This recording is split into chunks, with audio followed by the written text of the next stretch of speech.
Like a deer in the headlights. Your time is ended.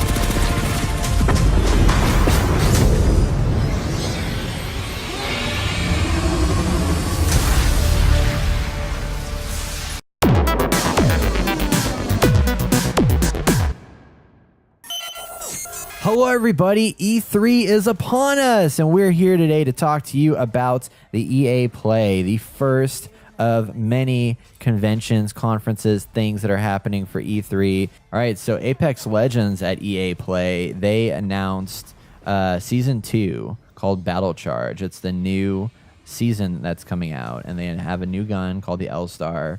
Austin, did you watch gameplay? Did they show gameplay of this gun in action? Or They did right at the very beginning. They showed it. Okay. It's pretty OP. It looks pretty cool. What kind of weapon is it? It's a machine gun. It's like a heavy. I want to say it's kind of like the Spitfire, except not as fast.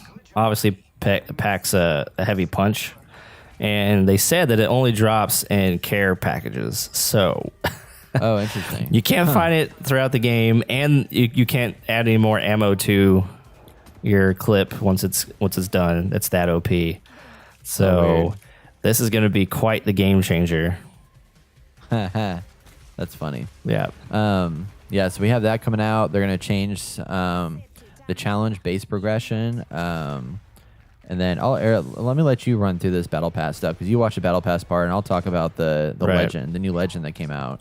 So give me the insight on this. Yeah, well, let me go back a few steps. They did talk about changing the meta, so they want to boost weaker weapons, which I think is interesting.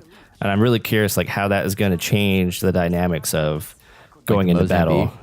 Probably. I mean, they said weaker weapons. They didn't say what it was going to be. I'm assuming Mozambique's on that list, but you never know. Man, I love the Mozambique. That's my gun right there.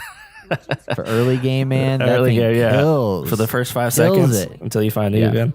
And then they're going to have 2 new hop-ups, which I did not hear them talk about. And for the Battle Pass, they're changing the progression. So, you earn points, you rank up. Now, instead of doing that, they're going to go through a challenge-based progression.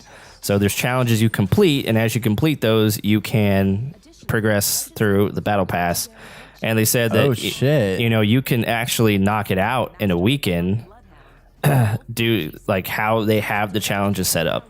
I didn't see it. So instead of experience points based progression like they have now, it's going to be based on here, kill these 10 guys or use this weapon 10 times to unlock this thing, and you can do it in a weekend. That's what they were saying.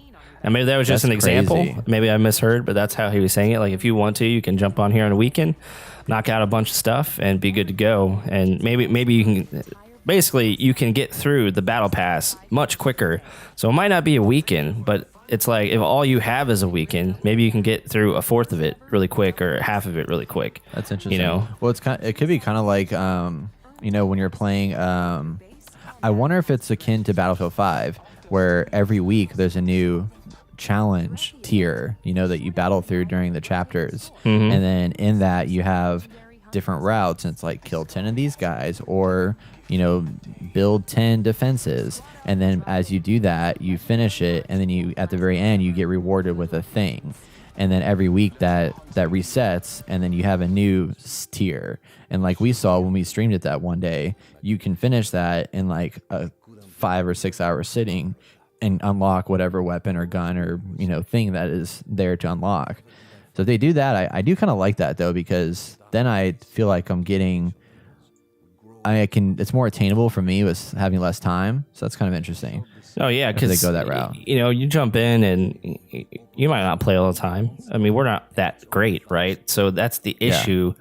With some of these battle passes, is like there's so much to get, and it requires you being good to some degree to get through it at a decent speed. And if it's just challenges, you don't have to be amazing. You can still get your stuff without having to kill everybody, win every match or whatever. Win 3 out of 5 matches, because I guarantee you're not going to win that 3 out of 5 matches. Normal, everyday gamer. I think it's going to make for a better progression. I don't know if it being shorter is going to be an issue, since you can probably get through it pretty quick at this point. So I'm curious to know what people think, and then once we dive into it a little bit and see how we feel about that. Yeah, definitely.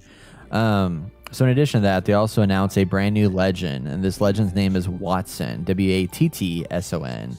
And Wattson is a female character that has a really cool skill set that kind of surprised me. She can lay down pylons that, when created, basically creates defensive electric walls, and you can lay down up to 12 pylons, or 12 like posts that then connect together to create any kind of wall shape you want, that when people walk through it, I think it does damage on them, as I understand. And then you as a player, when your players run through it, doesn't do anything to them, but the enemy, when they run through it, will obviously get hurt and injured and whatnot. So they basically just damages them. And then they will even drop down when the allies attempt to walk through them, making them safe for the team. And then the ultimate is called the interception pylon, which blocks incoming projectiles like airstrikes and bombardments, as well as incoming grenades. So that's so good. If you're like about to, it's like if you're about to go in there and save your teammate or whatever, and you're in the middle of the battlefield, you just run in there, drop your interception pylon, and then just revive your teammate while, like, you know, Gibraltar is dropping the airstrike, and it's like, oh no, sorry Gibraltar, we just screwed you because you can't get us. And it kind of leaves you vulnerable because unless Gibraltar's there to help you, it's just something I'm thinking of. It's not like key or anything, but I mean, you're stuck in this little bubble of protection, but like there's still missiles dropping around you, so you can't really go anywhere. Yeah, you can't kind get of a out. sit and duck, but I mean, for different scenarios, like it's perfect. Yeah, the pylon also helps recharge the tactical abilities faster, so you can get more fences out at a faster pace. So while you have this thing going, and then say your teammate is reviving somebody, you can then go around and lay down your fences so that after your barrier goes away, then now you have fences up to block people and stuff like that. And the passive ability allows ultimate accelerants to immediately grant Wattson her ultimate.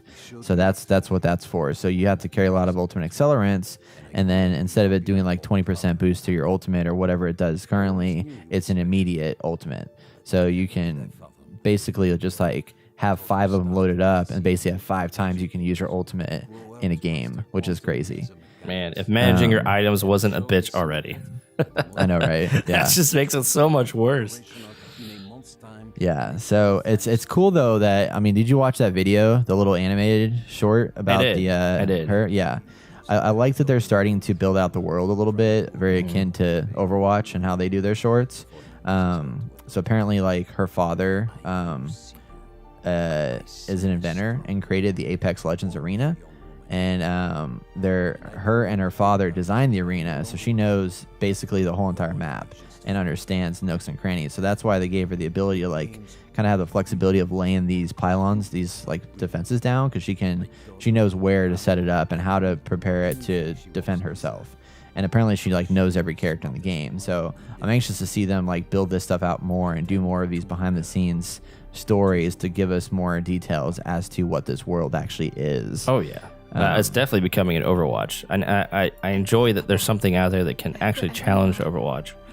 And I mean, it's a group of different creators, so the story here could be very, very unique. I mean, it already is, and then I guarantee you, she's going to have lines for every character she runs into.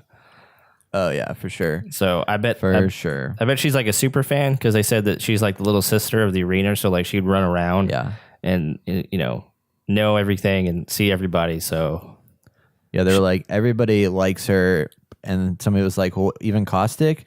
And the guy was like, yeah, probably not Caustic. Caustic doesn't like anybody. I was like, yeah. Pretty accurate. That's awesome.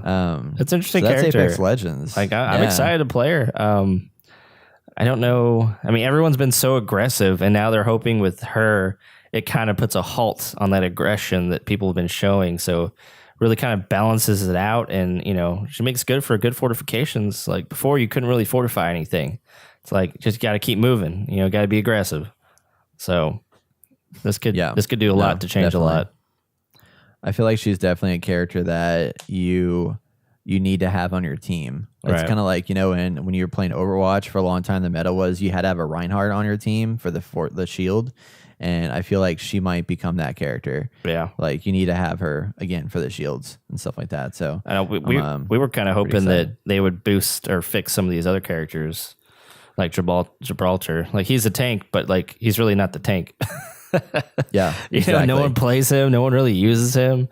Well, it's funny they were talking about that. Somebody made the narrator made a joke about Gibraltar and like, yeah, get some love for Gibraltar, and like nobody clapped. I'm like, I like Gibraltar, even though he isn't as good as he used to be. I still like his character. Right. But that's funny. yeah, it is what it is. Cool. But yeah, I'm glad to see that they're doing some stuff. I was kind of hoping for a little bit more for Apex Legends. Right. Like, I mean, it's nice that they have a new season and they're doing some changes and bringing out a new hero, but I was hoping for just a little bit more stuff, but yeah, it is what it is. They're also working on Jedi Fallen Order, so they're kind of busy. Yeah, there's a lot going on. I mean, for what they've done, they've done a pretty good job. I mean, the fans, I heard people get really upset that only one new gun has been released, or like 2 new guns. And for them to release another one, that's really good. I mean, I was hoping for another map, but I understand that takes quite a bit of work. I definitely want to see the new map over. I kind of like that they don't have more guns. I don't want them to have too many in here because I enjoy having, because I feel like all the guns are really good in their own right, and I don't want to see more added to the lineup because I like to pick the guns that I enjoy and stick with them, and that's what I run with. And I don't want to get to the point where we have like 20, 30 guns in there that you have to choose from. Well, more than that probably, but I don't know. I guess I'm in the minority in that sense. Guess so. I didn't think it was a big deal. Like I thought the guns were fine. Yeah, same. But whatever. Yeah, I guess they always got to introduce new stuff as people get like, you know, accustomed to like the Peacekeeper and stuff like that. They got to do something to counter those weapons to change up the game a little bit. But it's pretty awesome. So that is Apex Legends. Very, very cool. Season 2 coming out very soon, as well as new Legend. We can't wait for that. Should be fun. Yeah, so there you have it.